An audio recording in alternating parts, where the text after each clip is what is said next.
El recinte modernista de Sant Pau acull fins al 22 de novembre l'exposició fotogràfica Side by Side. Una mostra on el català Guillem Trius i la ugandesa Esther Ruth Mbabazi expliquen la seva experiència a Uganda amb les comunitats d'acollida i amb els desplaçats pels conflictes bèl·lics.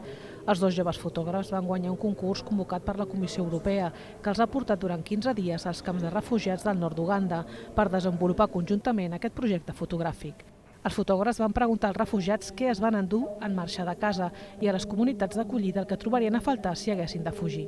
Aquest contrast entre la gent refugiada emportant-se coses materials i la gent que els acull donant importància a aquelles coses que no són materials. És a dir, al final allò més important que tenim no és aquella cosa que podem portar amb nosaltres.